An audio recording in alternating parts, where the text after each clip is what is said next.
Hello guys, कैसे हैं आप सब लोग। दोस्तों, मैं इस वीडियो में बात करने वाला हूं आज बहुत ही इम्पोर्टेंट टॉपिक पे। एक बार फिर आपसे एक शख्स को मिलवाने वाला हूं, यानी कि एक बार फिर आपको एक आईएएस टॉपर बताएंगी कि उन्होंने किस तरीके से अपनी आईएएस की तैयारी की और किस तरीके से उन्होंने अपना एग्ज़ाम क्वालिफाई किया। फ्रेंड्स, आज जो आईएएस टॉपर है उनका नाम है अनुराधा पाल। ठीक है, अनुराधा पाल जी मैम, इन्होंने यूपीएससी 2015 में 62 रैंक पाई थी। इस वीडियो में ये बताएंगी कि किस तरीके से उन्होंने आईएएस की तैयारी की,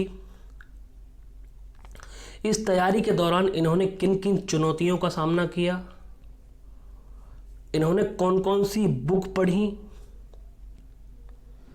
किस तरीके से नोट्स बनाए, किस तरीके से एनसीईआरटी को पढ़ा। तो आज इस वीडियो में आपको सब कुछ बताया जाएगा। ठीक, वीडियो को किसी भी तरीके से स्किप मत करिए। इस वीडियो को आप अंत तक देखिए और अंत तक देखने के बाद आप महसूस करेंगे कि बहुत ही एक ऐसी रणनीति, बहुत ही ऐसी अच्छी स्ट्रेटजी जिसके आधार पर आप तैयारी कर कर खुद भी आईएएस का एग्ज़ाम क्वालिफाई कर सकते हैं। आइए देखते हैं और अपनी तैयारी को आप बेहतर बनाएं और हमारे चैनल को सब्सक्राइब कर दें। वीडियो अगर आपको अच्छी लगे तो लाइक करें। आइए देखते हैं। A very warm good morning to all of you, dear Navodiyans. Hope you all are doing well. And let me formally introduce myself to you all. Friends, I am Anuradha Pal. I am from JNV Haridwar, 2004 batch. And guys, I did BTech in Electronics and Communication Engineering from Pantnagar University in 2008. UPSC की अब तक की journey मेरी कुछ इस तरह से रही है। After completing my schooling from JNV, I went to Pantnagar University. There, I got placed in Tech Mahindra. But somehow, due to recession, the posting got delayed. तो in between, I thought कि मुझे College of Engineering Roorkee में join कर लेना चाहिए. As a lecturer, I joined there. And when the posting came, तो I thought अब क्या करें? तो that was the toughest decision to make. ये आप सब लोग की लाइफ में आएगा कि जब हम कोई एक काम कर रहे हैं या कहीं पर सेटल्ड हैं, जॉब कर रहे हैं, उसको छोड़कर किसी दूसरी जॉब में जाना या उसको छोड़कर यूपीएससी के लिए पीछे भागना क्या हमारे लिए फायदेमंद है या नहीं, ये डिसीजन आप लोगों को खुद ही लेना पड़ेगा। आई टुक माई डिसीजन। सब लोगों ने फोर्स किया, नहीं टेक महिंद्रा ज्वाइन कर लो, यहाँ पर कुछ नहीं है, यूपीएससी इज गैम्बल और यूपीएससी का कोई भरोसा नहीं है, तुम कैसे करोगी, और सब चीजें सुनी। बट डिसीजन तुम्हें खुद को ही लेना है, अपने आप को स्ट्रॉन्ग रखना है। तो आई टुक माई डिसीजन, तो आई ज्वाइंड इन कोर और मैं वहीं पर स्टार्ट करती रही। बट कोर रुड़की बहुत छोटा सा सिटी है, वहां पर सही गाइडेंस मुझे नहीं मिली। तो सून आई रियलाइज कि यहाँ पर कुछ नहीं होने वाला है, I have to go to Delhi. But Delhi जाना भी आसान डिसीजन नहीं है हम लोगों के लिए, बिकॉज हम सब एक ही तरह की पृष्ठभूमि से आए हुए रूरल बैकग्राउंड के छात्र हैं या नवोदय में। तो इतना फाइनेंशियल क्रंचेस हमारे पास होते हैं, घर वाले थोड़ा हमारे लिए डरे हुए रहते हैं कि गांव के बच्चे हैं, बाहर दिल्ली जैसी सिटी में कैसे जाएंगे, कैसे पढ़ाई करेंगे, एंड बीइंग अ गर्ल अकेले दिल्ली जाना, ये सब कैसे हो पाएगा। बट इसके लिए आपको विल पावर चाहिए, आपको चाहिए कि कुछ भी हो मैं कर लूंगी, मुझे हौसला चाहिए। तो वही हौसला मेरे पास था। But I am very thankful to one of my friend mister Mayank, उसने मुझे बहुत सपोर्ट किया एंड उसके भरोसे पर ही मैं वहां पर जा पाई। And he is my better half now. And तो उसका साथ मेरे साथ था, इसलिए मैं चली गई। दिल्ली जाकर भी जर्नी आसान नहीं रही है, वहां पर भी फाइनेंशियल क्रंच बहुत था कि हम कैसे करेंगे। घर वालों का सपोर्ट इकोनॉमिकली इतना नहीं था, मोरली उनका काफी सपोर्ट था बट इकोनॉमिकली उनका सपोर्ट नहीं था। सो आई थॉट कि यहाँ पर ट्यूशन पढ़ाया जाए, प्रोजेक्ट्स बनाए बच्चों के, ट्यूशन पढ़ाया, एंड कुछ जो दोस्त सेटल्ड थे उनसे मदद ली। तो ये सब हमने वहां पर दिल्ली में किया। But I was very lucky and thanks to almighty god कि उस सेम अटेम्प्ट पर मेरा I got in to IRS, Indian revenue service, income tax. इसके बाद लाइफ थोड़ी आसान हो गई है इंडियन रेवेन्यू सर्विस में आने के बाद। This is one of the most premier service in India. And I उसके बाद फिर NADT जाकर मैंने ट्रेनिंग ज्वाइन कर ली। ट्रेनिंग के बाद भी मुझे लगा कि IRS मेरे टेम्परामेंट को सूट नहीं करती, या बिकॉज मैं IRS के लिए नहीं बनी हूँ, मुझे IAS के लिए जाना चाहिए। गांव की पृष्ठभूमि के होने के नाते मुझे लगा कि मैं कहीं ना कहीं कनेक्ट नहीं कर पा रही हूँ। बट लेकिन मैंने देहरादून में ज्वाइन किया as assistant commissioner of income tax. वहां पर मैं पोस्ट हो गई, बट वो सेटिस्फेक्शन, वो थ्रिल मुझे इस जॉब में नहीं मिला। तो आई थॉट कि why not one more chance to UPSC। तो then I wrote again, and in 2015 I was selected in Indian Administrative Service, and right now I am posted in Dehradun as a joint magistrate. This is all about my little struggle. ये ज्यादा बड़ा नहीं है, छोटा सा struggle है, सबको करना पड़ेगा, सबकी लाइफ में ये स्ट्रगल आता है, ये फेज आता है। बट सबसे ज्यादा जरूरी है आप अपना हौसला मत हारिए, अपने आप को मोटिवेट करते रहिए। कहीं डिप्रेसिंग मोमेंट आएंगे, कई बार दोस्त कहेंगे कि ये कुछ नहीं है, नहीं होगा, घर वाले, रिलेटिव, सब लोग बोलेंगे कि नहीं हो पाएगा, नहीं हो पाएगा, तुम छोड़ दो, कुछ और करो, कुछ और करो। बट नहीं, तुम्हें कंटिन्यूअसली अपने आप को पुश करना है, अपने आप पर भरोसा रखना है। मैंने यही सीखा है। एंड ये सब मैं सीख पाई, इसका सबसे बड़ा श्रेय मैं नवोदय को देना चाहूंगी, माई Alma matter. First of all वहां की स्टडीज, वहां पर जो कुछ पढ़ाया गया वो मेरी UPSC प्रिपरेशन में इतना मेरे साथ दिया उस प्रिपरेशन ने कि मुझे आसान लगी अपनी जर्नी। और दूसरा, वहां जिस तरह हम रहते हैं, एक दूसरे का साथ देके, दोस्तों का साथ लेके, अपने आप ही हमें सब कुछ अपने आप को मोटिवेट करके चलना है। और तो ये सब भी मेरे उसमें फायदेमंद रही। तो दोस्तों, ये तो मेरा UPSC का थोड़ा सा स्ट्रगल था जो मैंने आपको बता दिया। उसके बाद अभी मैं कुछ UPSC के प्रिपरेशन कैसे करनी है, कुछ बेसिक हमारे मन में डाउट्स आते हैं, कुछ प्रॉब्लम्स हमें आती है, मैं उसके बारे में बताना चाहूंगी आपको। And then I will tell you कि कैसे नवोदय ने मेरी हेल्प करी है UPSC में, कैसे तुम लोगों को भी पढ़ाई करनी चाहिए। तो UPSC के बारे में आई थिंक जो ऑलरेडी प्रिपेयर कर रहे हैं उनको तो पता होगा कि क्या पैटर्न है, बट मैं दोबारा से पूरा पैटर्न बता देती हूँ। इसमें ये है कि फरवरी 2018 को टारगेट करते हैं। अगर फरवरी 2018 में नोटिफिकेशन आएगा, नोटिफिकेशन में तुम फॉर्म फिलअप करोगे। उसके बाद इसमें 3 स्टेजेस हैं, prelims, mains and personality test. Prelims हमारा जून में होगा 2018 में, एंड देन मेंस अक्टूबर 2018 में होंगे, एंड देन मार्च टू अप्रैल में हमारे पर्सनालिटी टेस्ट हो जाएंगे एंड रिजल्ट आएगा। अब इसका पैटर्न, प्रीलिम्स में अब हमारा कोई सब्जेक्ट नहीं है, प्रीलिम्स में जस्ट जनरल स्टडी का एक पेपर है और एक एप्टीट्यूड का। एप्टीट्यूड इज नथिंग, 10th तक का basic maths, comprehension and general reasoning, इस तरह का है, जो कि केवल पासिंग है। उसके लिए इतनी आपको डरने की जरूरत नहीं है, वो थोड़ी बहुत तैयारी में भी हो जाएगा। But the major part is general studies. General studies बहुत वाइड है, उसका सिलेबस काफी ज्यादा है, तो हम उसको 2 पार्ट में डिवाइड करके पढ़ सकते हैं। फर्स्ट, एक जनरल स्टडीज में 2 ट्रेडिशनल एंड करंट। ट्रेडिशनल में वो सब्जेक्ट्स आएंगे जो तुमने अपने स्कूल में पढ़ा है, geography, Indian history, world history, political science, art and culture, sociology, constitution, foreign policy, ये सब छोटा जो एकदम हमारा पक्का है, जिसको हम अगर टारगेटेड पढ़े तो उसको हम अच्छे से कर पाएंगे। दूसरा आएगा हमारा current events, like current science and tech, current economy and current जो भी इश्यूज चल रहे हैं, सोशल इश्यूज, वर्ल्ड इश्यूज, जितना भी चल रहा है वो करंट में हमारा आएगा। तो इन दोनों को अलग अलग करके हम स्ट्रेटेजी से प्रीलिम्स के लिए पढ़ सकते हैं। And then come to mains में हमारे टोटल 9 पेपर हैं, 4 GS1, GS2, GS3, GS4 and 1 optional subject. Optional subject आपका ग्रेजुएशन का भी हो सकता है, and you can choose your own subject जो जिसमें तुम्हें इंटरेस्ट है। तो देन इसके बाद 4 पेपर आपके GS के हैं। GS1 में आपका history, art and culture, geography, sociology, society से रिलेटेड इश्यूज, ये सब आएंगे। GS2 governance, constitution, polity, international relation, fundamental rights and all this.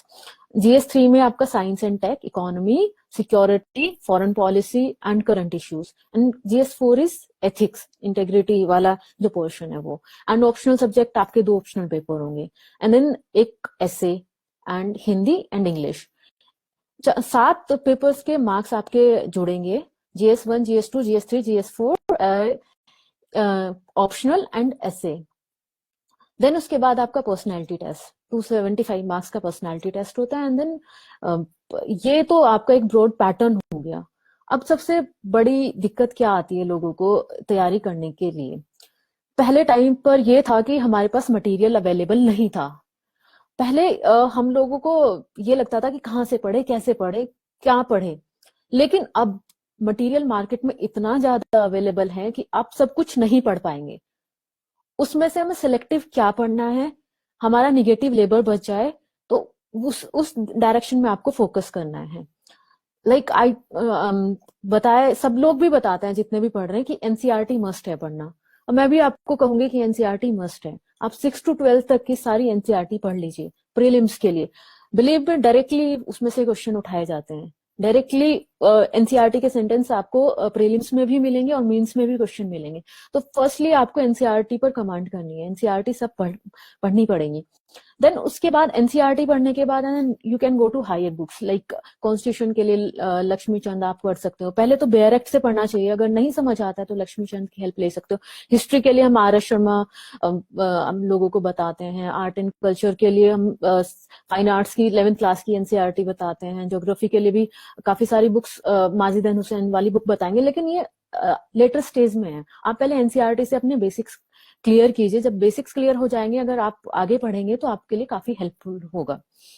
ये आपका इसके लिए। दूसरा प्रॉब्लम सबका आता है कि like UP and Uttarakhand and उसमें वहां के नवोदय के बच्चों के लिए सबसे बड़ा क्वेश्चन आता है कि हमें कौन सा मीडियम लेना चाहिए, हिंदी या English. Because there from the rural background, उन्होंने अपना पूरा स्टडी हिंदी में किया होता है, बट लाइक इंजीनियरिंग एंड आगे एमबीबीएस या कुछ भी करने के लिए उन्होंने इंग्लिश मीडियम चूज किया होता है। Then they are very confuse कि किस मीडियम में लिखे।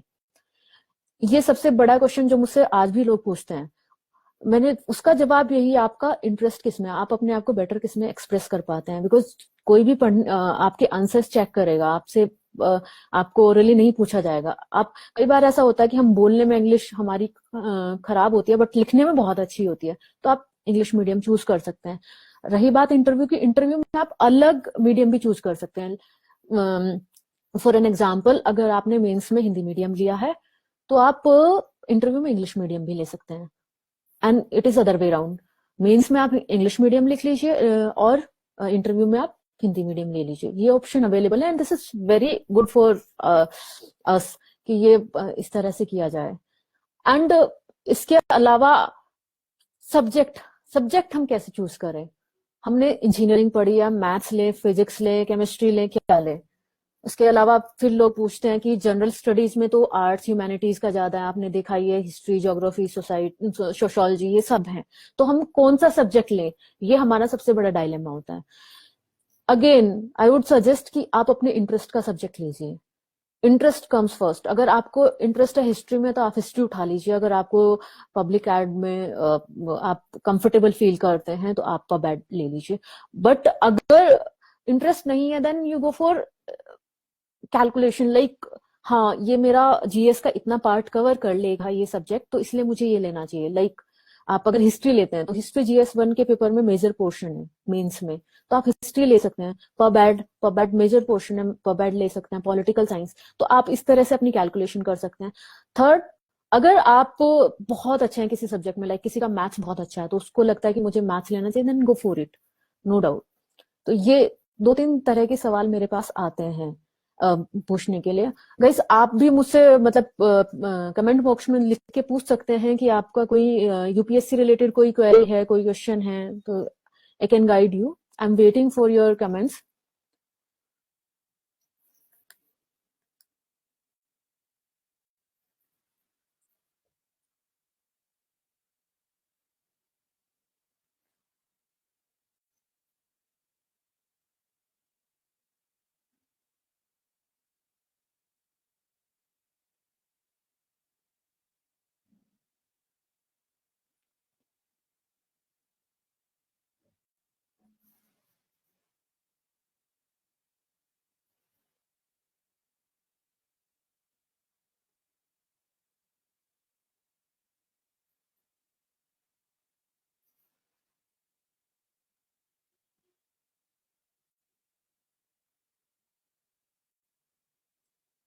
गाइज ये मेरे पास क्वेश्चन आ रहा है कि मेरा कौन सा सब्जेक्ट था। मेरा सब्जेक्ट हिस्ट्री रहा है।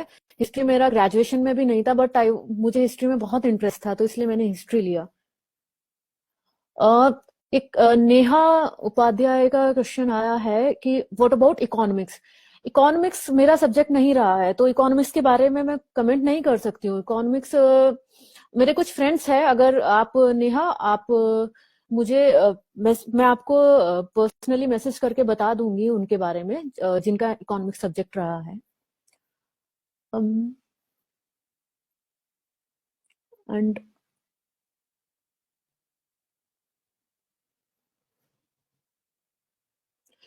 कंप्यूटर्स, डॉक्टर सचिन पटेल पूछ रहे हैं कंप्यूटर साइंस बैकग्राउंड के साथ अब कंप्यूटर साइंस इंजीनियरिंग वाला कोई सब्जेक्ट नहीं है। Engineering, civil engineering, mechanical and electrical 3 core subject है। Computer science as a subject नहीं है यूपीएससी में। आप मैथ्स, फिजिक्स या केमिस्ट्री में जा सकते हैं, अगर नहीं तो आप ह्यूमैनिटीज का कोई सब्जेक्ट ले सकते हैं, कॉमर्स ले सकते हैं। JNV medical students how to choose subject, ये है भरत कुमार का क्वेश्चन है, medical students how to choose subject. As I told you कि आप मेडिकल साइंस ले सकते हैं। There are many friends of mind जिन्होंने मेडिकल साइंस से किया है, even from Navodaya also. One of my friend Vipul Chawda, he took medical science. तो आप ले सकते हैं, बट अगर आप कंफर्टेबल फील नहीं कर रहे हैं, अगर आपको लगता है it would be going to very tough, तो आप कोई दूसरा सब्जेक्ट ले सकते हैं। मेडिकल साइंस क्योंकि ना तो मेरा बैकग्राउंड है ना मैंने लिया है, तो इसलिए आई कांट कमेंट कैसे करना है। ये अजय कुमार पूछ रहे हैं special benefit for the law aspirant. Yes, of course. Law एक बहुत अच्छा सब्जेक्ट है, क्योंकि लॉ में हम कॉन्स्टिट्यूशन, गवर्नेंस, एफआर सब पढ़ते हैं। देन लॉ में ये मेजर पोर्शन आता है हमारा प्रीलिम्स में भी और मेंस में भी। एंड एक कोचिंग इंस्टीट्यूट, लॉ वाले कोचिंग इंस्टीट्यूट है, वो सजेस्ट करते हैं ये लॉ वाला subject. And I personally feel कि ये काफी हेल्पफुल रहता है, बिकॉज 2-4 मेरे दोस्त हैं जिन्होंने लॉ लेकर क्लियर किया। You know Munish Sharma, second rank, उसने भी लॉ से किया था, he is also my friend. तो वो उन लोगों ने बताया था कि काफी इस लॉ के सब्जेक्ट में काफी जनरल स्टडीज के क्वेश्चंस होते हैं, तो इसलिए ये अच्छा सब्जेक्ट है।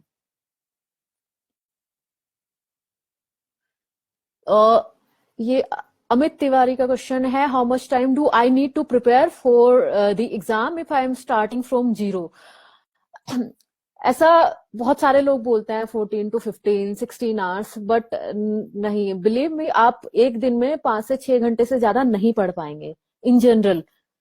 जब एग्जाम टाइम सामने आता है तब हम 10 घंटे भी पढ़ लेते हैं, 11 घंटे पढ़ लेंगे, बट कंटिन्यूअसली हम 3-4 घंटे, 5 घंटे से ज्यादा डिवोट नहीं कर पाएंगे। And that is sufficient. अगर आप एक दिन में 4 से 5 घंटे भी पढ़ रहे हैं सिंसियरली, कंसंट्रेशन के साथ, डेडिकेशन के साथ, दैट इज इनफ। जब एग्जाम टाइम आता है तब हम अपने आप अपना ड्यूरेशन बढ़ा लेते हैं, तो 4-5 घंटे इनफ है। अगर जीरो से आप स्टार्ट करें तो फर्स्ट गो फॉर एनसीईआरटी। पहले एक एनसीईआरटी टारगेट करके खत्म कर लीजिए। आज मुझे ज्योग्राफी का एनसीईआरटी खत्म करना है, आज मुझे हिस्ट्री का।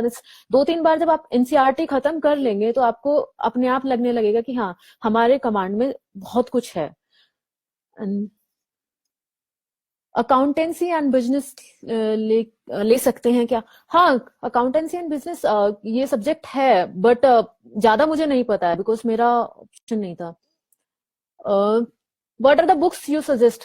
गाइस, बुक्स जनरल स्टडीज के लिए आज सच बुक्स हम नहीं पढ़ते हैं। जैसे हिस्ट्री के लिए हम कुछ बुक्स पढ़ेंगे, आर.एस. शर्मा एंशिएंट हिस्ट्री के लिए, and Bipin Chandra Indian freedom struggle के लिए, एंड मॉडर्न हिस्ट्री के लिए। एंड दिस ज्योग्राफी के लिए 11th-12th की एनसीईआरटी सफिशियंट है, पुराने वाली। एंड सोशियोलॉजी के लिए भी एनसीईआरटी इनफ है। तो ये हम प्रीलिम्स के लिए पढ़ते हैं और जीएस के लिए भी पढ़ते हैं। ऑप्शनल सब्जेक्ट्स के लिए आपको स्पेसिफिक बुक्स पर जाना पड़ेगा। एक मेरा सब्जेक्ट हिस्ट्री था, तो मैं हिस्ट्री की आपको बुक्स बता सकती हूँ जो मैंने पढ़ी हैं। बाकी सब्जेक्ट्स के लिए मतलब मुझे बुक्स नहीं पता होंगी।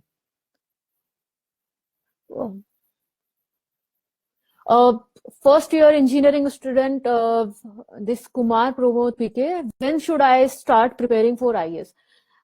फाइनल ईयर, फाइनल ईयर ठीक रहेगा, अदरवाइज तो तुम्हारी स्टडीज इंजीनियरिंग की भी नहीं हो पाएंगी, बट फाइनल ईयर सफिशियंट है। एक साल अगर कोई डेडिकेशन के साथ एक साल करता है तो एक साल सफिशियंट है तैयारी के लिए। उसके आगे हमारा लक है या फिर हम किस तरह उस दिन एग्जाम के दिनों में हमने अपना टेम्परामेंट कैसे रखा है, अपने आप को कितना काम एंड कंपोज रखा है एग्जाम्स लिखते हुए, इंटरव्यू के दिन हमने अपने आप को कैसे प्रिपेयर किया है, ये उस पर डिपेंड करेगा। अदरवाइज आई थिंक एक पूरा साल काफी है सब्जेक्ट के लिए। This is chemical engineering field से कैसा रहेगा? Santosh Gupta, chemical engineering as a subject नहीं है। आपको इंजीनियरिंग के केवल 3 सब्जेक्ट है, as I told you, mechanical, electrical and civil. अगर उसके अलावा इंजीनियरिंग, उसके अलावा साइंस के आपको सब्जेक्ट्स लेने पड़ेंगे, मैथ्स, फिजिक्स, केमिस्ट्री। ये मोहित मोनी मुझसे पूछ रहे हैं हिस्ट्री के लिए आपने बुक्स क्या क्या पढ़ा है। एंशियंट हिस्ट्री के लिए Jha N Shrimali, R S Sharma. Medieval history के लिए हमने Satish Chandra and Iqbal, Irfan Habib. And this modern history के लिए Bipin Chandra, R L Shukla, Sumit Sarkar. 3-4 books हैं। एंड वर्ल्ड हिस्ट्री के लिए जैन एन माथुर। ये 3-4 कॉमन बुक हैं जो सब लोग पढ़ते हैं। इसके अलावा जब हम एक्स्ट्रा पढ़ते हैं तो हम एक पर्टिकुलर टॉपिक उठाकर पढ़ते हैं, इकोनॉमिक हिस्ट्री या सोशल हिस्ट्री है, या इसके लिए छोटा छोटा बुकलेट आता है जो ऑथर ने लिखा। वो आप अगर हिस्ट्री का प्रिपेयर करेंगे तो मैं आपको अलग से वो बता दूंगी। हिस्ट्री के लिए मेरे पास सब मटेरियल भी है एंड बुक्स भी, I will tell you. How medical students can choose subject? Bharat, ये हमारे नवोदय के कुछ साथी हैं, दोस्त हैं जिन्होंने मेडिकल सब्जेक्ट लेकर क्लियर किया है। आप उनसे आप पूछ सकते हैं उन्होंने कैसे किया है। मैकेनिकल फील्ड, संतोष गुप्ता, मैकेनिकल फील्ड अच्छा है। बहुत सारे लोगों ने मैकेनिकल इंजीनियरिंग से किया है। एक दो दोस्तों को मैं जानती हूँ जिन्होंने किया है मैकेनिकल इंजीनियरिंग से। To prepare for IAS exam, which subject should I pursue after class 12? This is a question from JNV Kohima.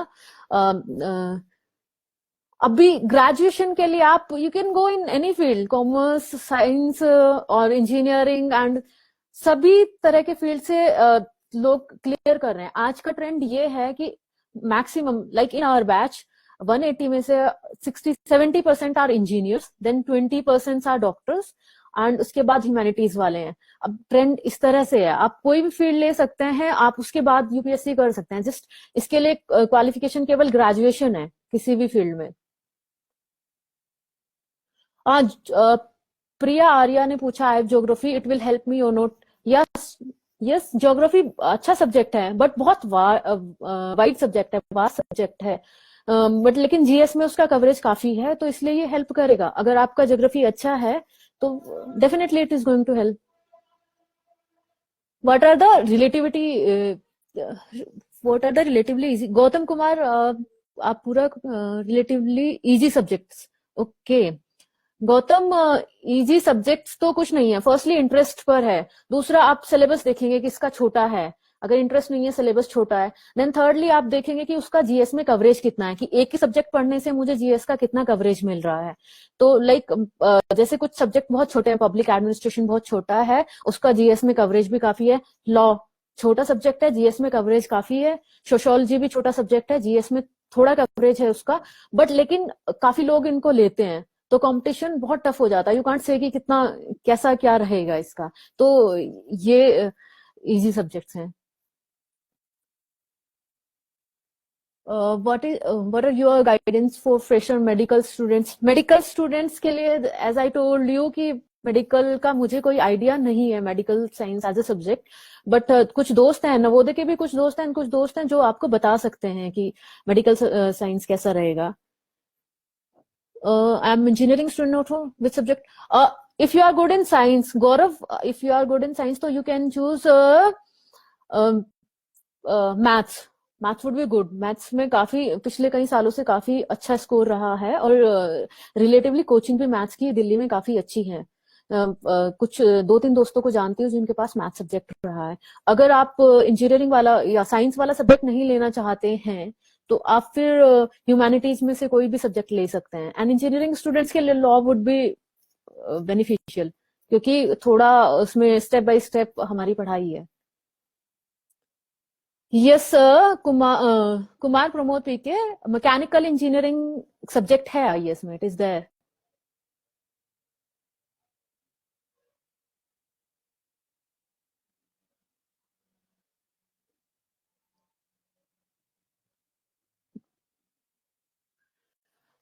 Tell us about the quality of Navodaya Vidyalaya in your life and success. Neha Chauhan. This is a very relevant question. Uh, I I'm coming on this. Firstly, so in JNV, the focus is on NCRT books. That is very good. In any other school like convent भी है या सब हैं, तो they didn't focus in NCRT. यहाँ पर like in my Navodaya Haridwar, our principals हमेशा बोलते थे कि एनसीईआरटी की बुक्स पढ़ो, एनसीईआरटी की बुक्स पढ़ो। And when I started preparing, तो एनसीईआरटी की बुक पढ़ना मेरे लिए काफी इजी लगा, because I already read in Navodaya अच्छे से। तो फर्स्ट एडवांटेज नवोदय में स्टडी का। Second advantage all round development, cocurricular activities, because personality test में they look into your CV, and in CV co-curricular activities add more points.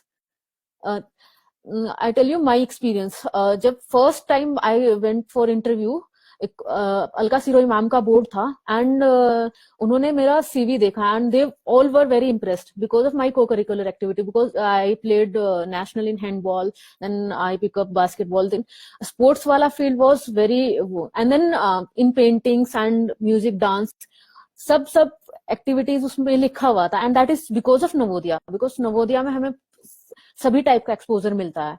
तो ये इससे मुझे इंटरव्यू में I get 210 marks in interview because of this CV only. तो इसलिए नवोदय का ये पढ़ाई बहुत ज्यादा इंपॉर्टेंट है। दूसरा, हम काफी नवोदय में सीखते हैं, थर्ड लैंग्वेज बहुत बड़ा फैक्टर आ जाता है नवोदय में। थर्ड लैंग्वेज जो हम सीख रहे हैं वो हम सीवी में लिखते हैं या आगे जाते हैं, तो वो काफी अच्छा इम्पैक्ट है उसका। देन दूसरा है team building.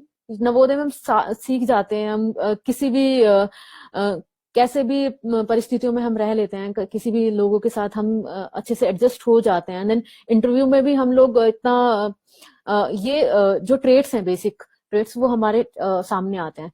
And fourth one I will tell you, ethics एक पेपर है GS4 में। बहुत लोग बहुत कुछ पढ़ते हैं एथिक्स के लिए, मार्केट में बहुत सारी बुक्स अवेलेबल हैं, लाइक ट्रेमेंडस बुक्स, एक एक टर्मिनोलॉजी उस पर भी पता नहीं कितनी सारी स्टडीज हैं। But guys, you don't need to study all this subject. Navodaya में काफी कुछ हम एथिक्स के बारे में स्टार्टिंग से ही सीखते हैं, लाइक डिसिप्लिन हो गया है, हम्बलनेस हो गई है, इंटेग्रिटी, टीम बिल्डिंग, ये सब हम सीखते हैं। और यही सब बातें हमें एथिक्स के पेपर में लिखनी पड़ती हैं। अपने ही एग्जाम्पल से एक मैं रिलेट करके बताती हूँ। हमारे स्कूल में एक प्रैक्टिस होती है, thought for the day, Navodaya Vidyalaya Haridwar में। थॉट फॉर द डे में हम एक सेंटेंस, एक कोई भी कोट लेते हैं, किसी एक सेइंग लेते हैं, and then we go for इसके एक्सप्लेनेशन के लिए हम असेंबली में उसको बोलते हैं। सेम उसी टाइप का क्वेश्चन आपको एथिक्स में मिलेगा। एक सपोज महात्मा गांधी का एक कोट मिलेगा, एंड उस कोट को आपको एक्सप्लेन करना है इन दैट एथिक्स वाले पेपर, एंड इसका मार्क्स होता है लगभग 75। कांट यू थिंक कि ये इतना इजी है, इसके लिए कुछ हमें एक्स्ट्रा पढ़ने की जरूरत नहीं है। हमारी डे टू डे की लाइफ से या हमारे इसके एग्जाम्पल से ये बात सामने आ जाती है। तो ये वाला एथिक्स का पेपर में सब लोग बहुत कंफ्यूज रहते हैं कि कैसे करेंगे, कहाँ से पढ़ेंगे, क्या करेंगे। तो एथिक्स के पेपर के लिए हम टर्म्स को ढूंढ ले गूगल पर, उनके टर्म्स का थोड़ा सा मीनिंग देख ले, देन अपने डे टू डे की लाइफ में हमें क्या एग्जाम्पल मिलते हैं, क्या केस स्टडीज मिलती है, उसको जोड़कर अगर हम लिखेंगे तो इसमें हमें काफी अच्छा स्कोर मिल सकता है। मैंने एथिक्स के लिए एक भी किताब नहीं पढ़ी थी, कुछ भी नहीं पढ़ा था, बिल्कुल। एथिक्स में जितने भी मार्क्स आए, it is because of Navodaya Vidyalaya में जो हमारी प्रैक्टिस थी थॉट फॉर द डे, उससे आए हैं। तो ये हमारा नेक्स्ट क्वेश्चन हम लेते हैं। मोस्टली ये क्वेश्चन है, how Navodaya school experience help you to you in your IAS preparation. As I told you, NCERT is enough for other subject, ruling out history. Mohit, this is I am telling for this general studies paper. General studies paper के लिए NCERT prelims के लिए NCERT enough है, and mains के लिए भी आपके लिए 80% इनफ है. आपको जो थोड़ा 20% प्रिपरेशन करनी पड़ेगी, that is current issues. Current issues जो आपके सब्जेक्ट से रिलेटेड होकर आते हैं, लाइक आप का कोई भी साइक्लोन आया है, वो ज्योग्राफी का क्वेश्चन होगा बट वो करंट से रिलेट करके पूछेंगे. हिस्ट्री का भी ऐसे, आर्ट एंड कल्चर का कोई हमें कुछ खुदाई में कुछ मिला है, वो करंट इशू है बट उसको वो रिलेट करके पूछेंगे हिस्ट्री से, तो उसके लिए आपको न्यूज़पेपर की जरूरत होगी. मेरे पास हिस्ट्री सब्जेक्ट था, आपको बता ही चुकी हूँ. I am a student of BSc first year. How prepare IAS and UPSC. I am student of JNV Mahoba. निर्देश राज, BSc फर्स्ट ईयर में आप सेकेंड ईयर या थर्ड ईयर से आप स्टार्ट कर सकते हैं. सबसे पहले आप अपना एनसीईआरटी की बुक्स पढ़िए, फिर आप करंट अफेयर्स के लिए आप न्यूज़पेपर पढ़ सकते हैं.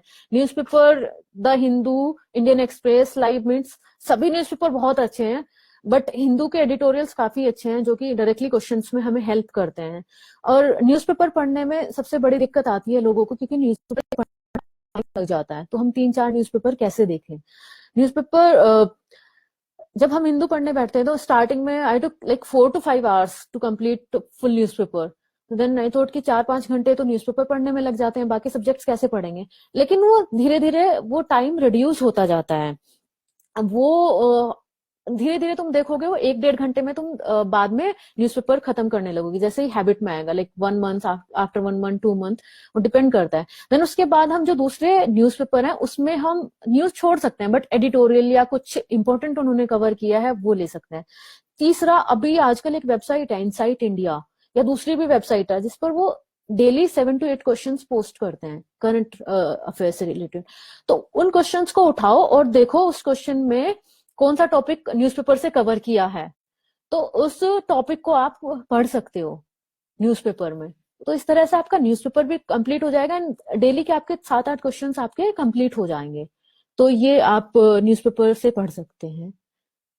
निर्देश, आपको सिर्फ अभी केवल एनसीईआरटी और न्यूज़पेपर की हैबिट फोकस करने की जरूरत है.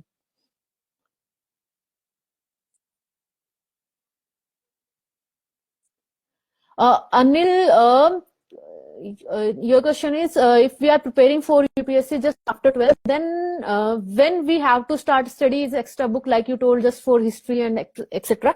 Anil, after 12th you are taking any subject, right? BSc or some BA history. If you are doing your graduation in that particular subject, you know, you don't need to read extra books like I told you, like RSM or other book. You just have to concentrate on GS pattern. आपका subject का तैयारी आपके graduation के साथ होता जाएगा. Then after completing your graduation, just for exams का pattern देख लो, मेंस का क्वेश्चंस कैसे आते हैं, कहाँ से आते हैं, क्या तुम्हारे सब्जेक्ट से वो तुमने जो पढ़ाई किया है उससे रिलेटेड है या नहीं है. ऑफ कोर्स वो उससे रिलेटेड ही होंगे, बट अगर तुम्हें कुछ एक्स्ट्रा क्वेश्चंस लगते हैं कि हाँ ये एक्स्ट्रा क्वेश्चंस भी आ रहे हैं, तो then go for extra books, otherwise no need.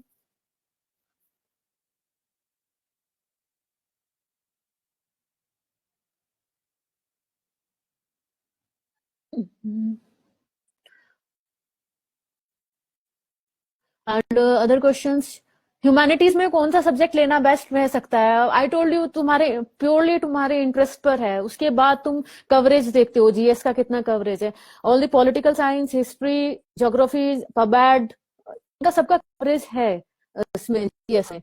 But फिर देखते हैं पॉलिटिकल साइंस काफी वास्ट होता है, ज्योग्राफी वास्ट है, हिस्ट्री वास्ट है, पब्लिक एडमिनिस्ट्रेशन रिलेटिवली बहुत छोटा सब्जेक्ट है. तो ये सब सारी चीजें आप सोच समझ के अपने हिसाब से ले सकते हैं.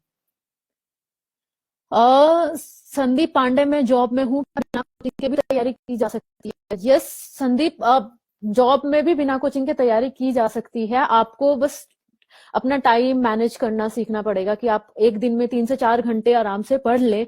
आपको एनसीईआरटी बुक्स ही पढ़नी है, ज्यादा पढ़ना नहीं है. न्यूज़पेपर पढ़ना है, एनसीईआरटी बुक्स पढ़नी है स्टार्टिंग में.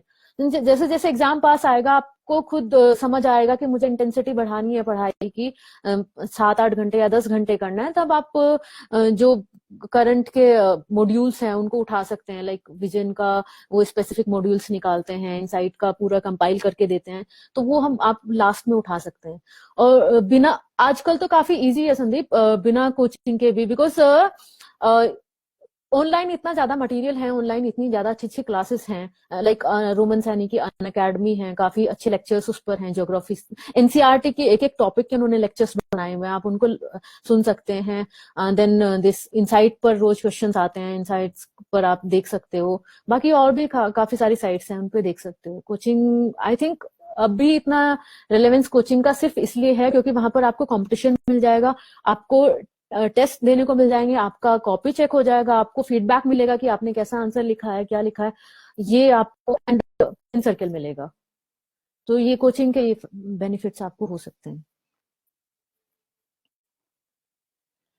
विशाल, मैंने अभी बताया है ऑनलाइन प्रिपरेशन के लिए अन अकेडमी के आप वीडियोस देखिए, उन्होंने काफी अच्छे वीडियोस बनाए हैं एनसीईआरटी पे। एंड देन दिस इनसाइट वाला थिंग, इनसाइट काफी अच्छे क्वेश्चंस पुट अप करता है, बिकॉज लास्ट वाला जो अटेम्प्ट मैंने दिया है बस serving here only in Dehradun, तब मैंने सर्विस में रहते रहते एग्जाम दिया है, बट मेरी तो पहले की भी स्टडीज थी, तो मैंने सिर्फ इनसाइट को फोकस किया था, उनके क्वेश्चंस उठाए थे, तो मुझे काफी अच्छे लगे, इसलिए I am sharing.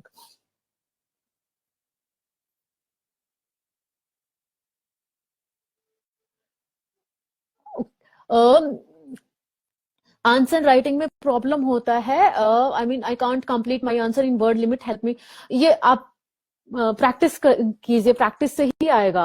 Word limit में आप पॉइंटर्स में चले जाए, आप पहले क्वेश्चन का पैटर्न पहचानिए। मेंस के क्वेश्चन में काफी आपको 3-4 पैटर्न मिलेंगे। एक तो उन्होंने पूछा रीजन्स बताओ, तो you can directly hit into points 1 2 3 4, उससे आपका टाइम बच जाएगा। सेकेंड टाइप का आंसर है क्रिटिकली एनालाइज दिस इशू, तो आप उसमें पॉइंटर में नहीं लिख सकते हो, आप इशू को बता दोगे this is one issue, second issue, then उसको सबको मिक्स करके एक एनालाइज करके एक 3-4 लाइन में बता दीजिए, इससे आपका वर्ड लिमिट बचेगा। अदरवाइज सब लोग करते हैं कि एक ही पैटर्न में लिखते चले जाते हैं। अगर if they are into pointers, तो वो पॉइंटर्स में लिखेंगे सब क्वेश्चन, चाहे क्वेश्चन का टाइप पॉइंटर्स में लिखने वाला भी नहीं हो।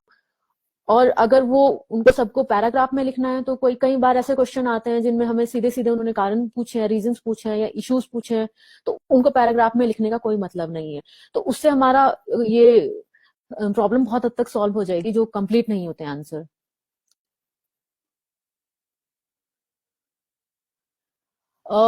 This Bharat Kumar, people are watching across nation. Kindly give information in English so that everyone get it very easy. Bharat, sorry for that. मेरा मीडियम भी हिंदी रहा है and I am very comfortable in Hindi, तो इसलिए मैं हिंदी में ज्यादा बात कर रही हूँ। I will try to tackle your problem.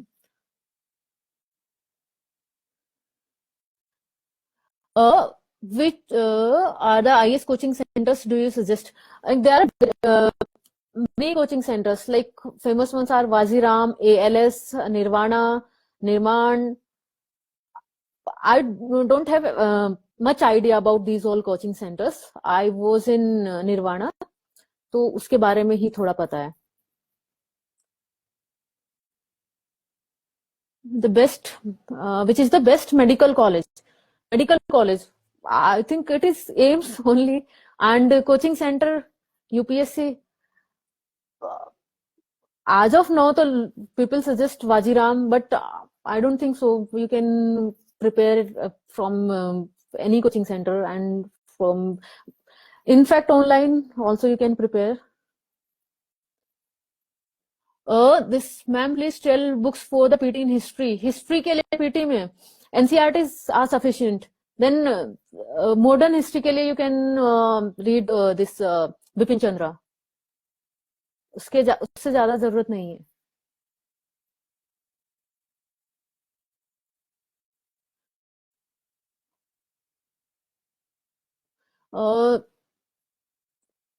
Vinod Sisodia questions पूछ रहे हैं, जब आप दुनिया का सबसे बड़ा एग्जाम पास किया तो उस वक्त आपको कैसा महसूस हुआ? कृपया अपना ये अनमोल अनुभव शेयर कीजिए। ये मेरा पर्सनल ओपिनियन ये है कि एग्जाम इतना बड़ा नहीं है, आईएएस का एग्जाम इतना बड़ा नहीं है। कई सारे हमारे साथी हैं जो आईएएस में नहीं है, but they are doing really well. IAS और आईएएस जैसी services like PC, IPS, IRS, इन सब से भी काफी अच्छा कर रहे हैं कुछ लोग। मतलब whether they are running their business, वो किसी आर्ट फील्ड में हैं, आर्टिस्ट हैं, म्यूजिशियन हैं। ये अनुभव की, मतलब मेरा टेम्परामेंट था कि हाँ मुझे आईएएस का एग्जाम करना है, इसलिए मैंने किया। Otherwise this is not that big जितना आप लोग समझ रहे हैं कि आईएएस के एग्जाम पास कर लिया तो बहुत बड़ी कोई बात हो गई है। उससे बड़ा और उससे प्रेशियस मोमेंट मेरा नवोदय में, नवोदय का एग्जाम क्लियर करने पर था।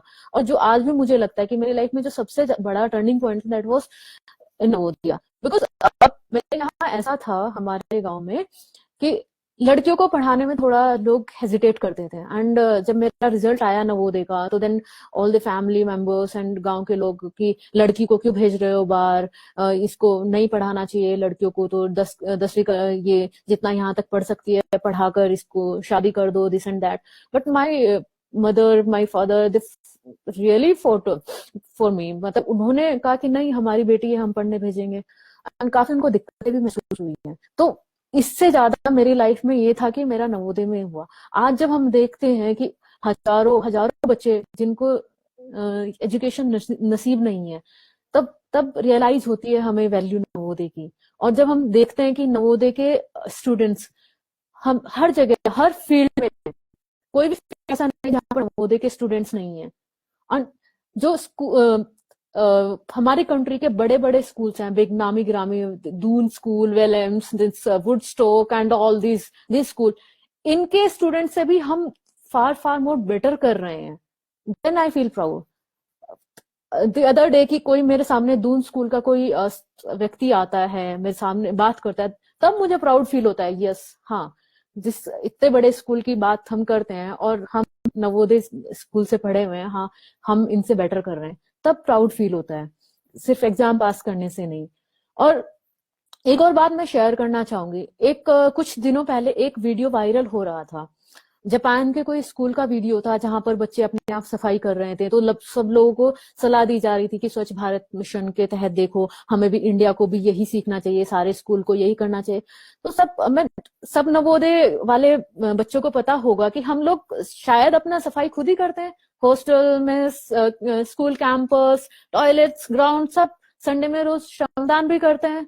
तो हम क्यों नहीं ये स्वच्छता एम्बेसडर बन के बाकी स्कूल्स में अपनी स्कूल को बता सकते हैं। राइट, हम जापान के एग्जाम्पल ले, हमारा नवोदय अपने आप में एक एग्जाम्पल है सब लोगों के लिए, सारे स्कूल्स के लिए, इंडिया के लिए।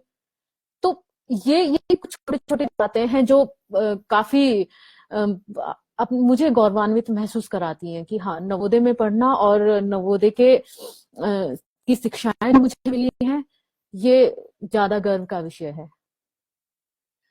देन सुरेंद्र कुमार, आपका क्वेश्चन है what is the maximum age CBSE exam. It's general category के स्टूडेंट्स के लिए 32, ओबीसी के लिए 35 एंड एससी एसटी कैटेगरी के लिए I think there is no 42 I think.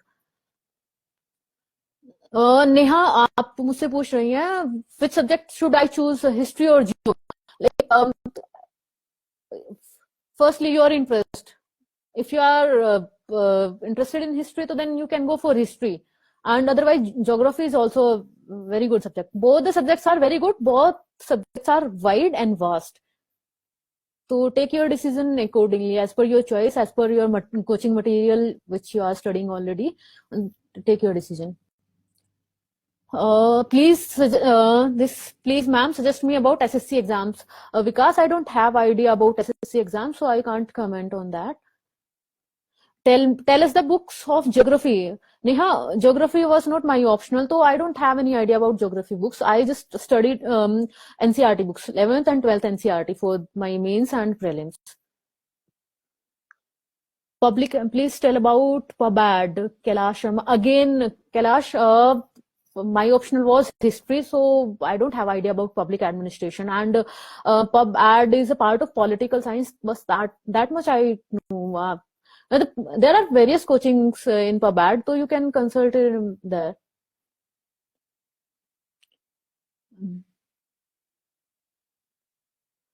How to balance current course and UPSC preparation? Mohit, uh, like divide your time.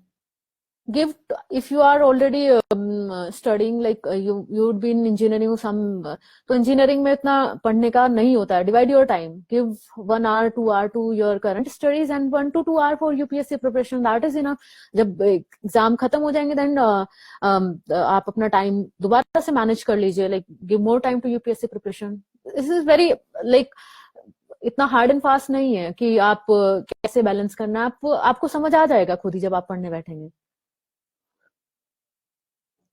Where did you took coaching for UPSC preparation? Is it necessary to take coaching? And when most of the people choose Delhi, can you please suggest which subject if I choose? Computer science engineering background. Scoring के लिए Karishma, if I'm not wrong, it's Karishma. Delhi coaching hub बन गया है. बहुत सारी coachings वहीं पर खुल गई हैं, इसीलिए लोग दिल्ली प्रेफर करते हैं. एंड इजीली वहां पहुंच भी सकते हैं, एक्सेसिबल है. But there are good coachings in Bangalore also, Hyderabad also and Chennai also. यहाँ पर भी काफी अच्छी कोचिंग्स हैं, आप वहां भी सजेस्ट कर सकते हैं. And as far as the subject is concern, तो आप इजी सब्जेक्ट कोई नहीं है, सिर्फ सिलेबस कम है. तो आप उस चीज को ध्यान में रख सकती हैं कि हाँ, मुझे पढ़ने में किस सब्जेक्ट को पढ़ने में मुझे कम टाइम लगेगा. as I told you, sociology, PubMed, these 2-3, psychology, and these are little मतलब छोटे सब्जेक्ट्स हैं, थोड़ा इजी तो नहीं पता मुझे.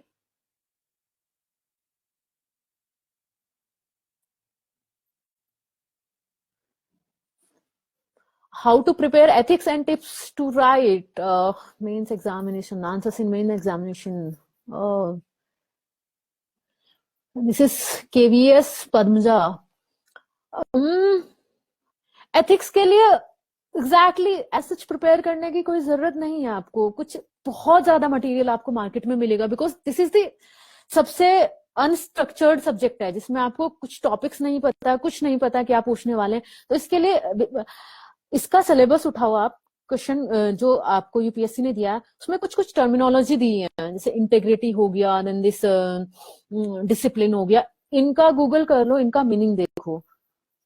एक पार्ट ये हो गया. दूसरा पार्ट है आपको कोई थिंकर्स हैं, जैसे महात्मा गांधी हो गया, नेल्सन मंडेला हो गया, फॉरेन थिंकर्स हो गए जो, और इंडियन थिंकर्स हो गए.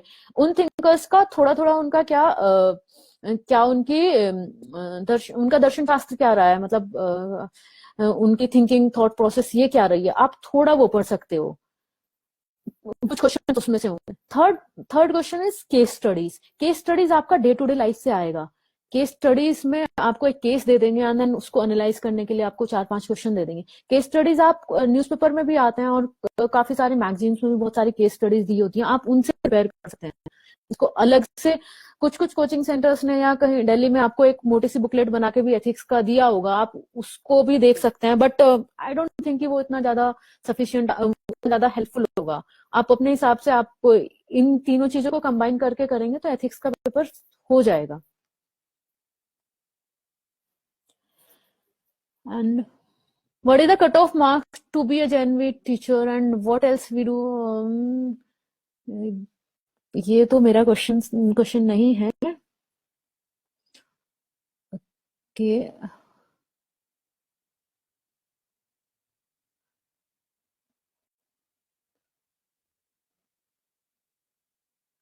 अनिल चौहान, यदि हिंदी एंड इंग्लिश लैंग्वेज का अलग इम्पैक्ट पड़ता है क्या? नहीं, कोई दोनों लैंग्वेज इक्वल है. द थिंग इज कि आप मेंस में आंसर्स किस लैंग्वेज में अपना बेटर लिख सकते हैं, वो फर्क पड़ता है. Guys, Hindi as a medium is very tough, बहुत ज्यादा टफ है हिंदी में, बिकॉज आपको आंसर लिखने में आप टाइम लिमिट में अपना आंसर कंप्लीट नहीं कर पाओगे, बिकॉज हिंदी लिखने में थोड़ा मेहनत लगती है. एंड दूसरा, हिंदी में मटेरियल अवेलेबल नहीं है मार्केट में, स्पेशली जनरल स्टडीज में, specially science and tech, economy, current issues, all the materials are available in English. And कोई गुड न्यूज़पेपर इंग्लिश हिंदी में नहीं है. Hindu, Indian Express, Livemint, all the newspapers are in English, और हिंदी में इनका कोई वर्जन भी नहीं है. इसीलिए आपको हिंदी में ये डिफिकल्टी हो सकती है. Otherwise as far as UPSC is concern, UPSC के लिए हम दोनों इक्वल हैं लैंग्वेज. इवन इंटरव्यू में भी if you choose हिंदी ना, तो कोई अंतर नहीं पड़ता है वहां पर।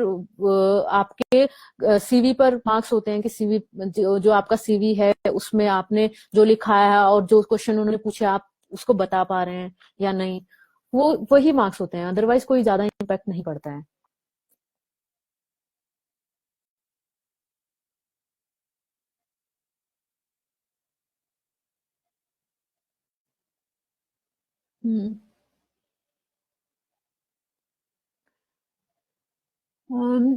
Any other question? अगर यूपीएससी के अलावा भी कोई आपका सवाल हो तो आप मुझे कमेंट बॉक्स में लिख सकते हैं। बिगनिंग से मैंने बताया है, बिगनिंग कुछ नहीं करना है, सिर्फ आपको एक न्यूज़पेपर उठाना है और एक एनसीईआरटी उठानी है। आपका अपने आप 2-3 महीने में आपको अपने आप समझ में आने लगेगा। देन जब आप इसको पढ़ेंगे तो एंड आप यूपीएससी के फिर साइट पर जाके क्वेश्चन पेपर उठाएंगे, देखेंगे आप उसमें से कुछ ना कुछ तो रिलेट कर पा रहे हैं, देन आपको अपने आप ही मोरल बूस्टअप हो जाएगा, आप उसके आगे फर्दर पढ़ते जाएंगे।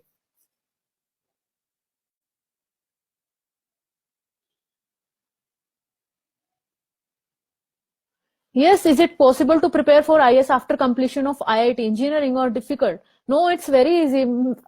हमारे इंजीनियर फ्रेंड्स में से बहुत ज्यादा लोग आईआईटी से ही हैं, इंजीनियरिंग से ही हैं। To do present essay writing and where are the common mistakes everyone will do? Karishma, this essay writing is again आपकी रीडिंग हैबिट, आप कितना ज्यादा बुक्स पढ़ रहे हैं, extra books apart from this, इससे होता है। एंड ऐसे में उन्होंने 2 कंपोनेंट कर दिए हैं, एक आपका ऐसे इश्यूज को लेकर होता है, एक आपका साइकोलॉजी टेस्ट करता है। तो आपको दोनों में ध्यान रखना है कि आपको मिक्स नहीं करना है। आप जब इश्यूज डील करते हैं तो आपको इश्यूज स्पेसिफिक ऐसे लिखना है। ऐसे में 2-3 चीजें होती हैं, ऐसे बाइंडिंग होना चाहिए, एक पैराग्राफ से दूसरे से कनेक्शन होना चाहिए, फ्लो में होना चाहिए, एंड आप अपनी जो बात कह रहे हैं उसको पढ़ने में स्टार्टिंग से लास्ट तक एग्जामिनर को इंटरेस्ट बना रहे और मजा आए, बस इतना सा बात होती है। और जो टॉपिक दिया है उसका कोर आपको पकड़ना है।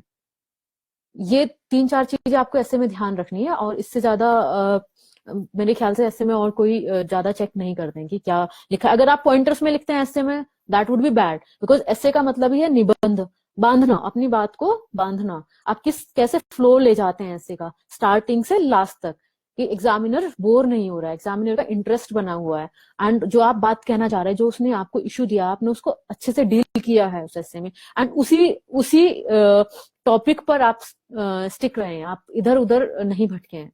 तो ये ऐसे का मेन बात होती है। गाइस, अगर आपका कोई और क्वेरीज है तो आप मुझे डायरेक्टली, मेरे नंबर व्हाट्सएप नंबर है 8800737087, आप मुझे अपना नाम, अपना नवोदय का नाम लिखकर मुझसे डायरेक्टली पूछ सकते हैं, कॉल भी कर सकते हैं, और मेरी मेल आईडी पर भी आप मुझे अपने क्वेश्चंस भेज सकते हैं। I would be really happy to help you all.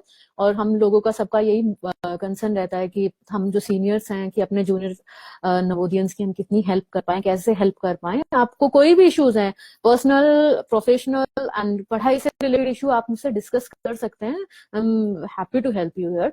And Navodaya Haridwar में तो I will be visiting soon, Haridwar and Dehradun, तो आप तब भी पूछ सकते हैं। तो मेरा ईमेल आईडी अभी आप नोट कर सकते हैं, इट इज anuradha212000@gmail.com। तो आप ये कर सकते हैं। एंड आई थिंक आप लोगों की होपफुली मैंने जितनी क्वेरीज थी आपको डील किया है, इसके अलावा भी मैं आपकी सारी क्वेरीज आपको आगे लेती रहूंगी। And guys, thank you for listening me, and I'm very thankful to all my teachers, principal, JNV Haridwar staff member who helped me a lot during my journey, and I'm very thankful to Aija and its moderator and the alumni who work day and night to run this show, and it's world largest alumni FB group now, if I am right. And I also feel because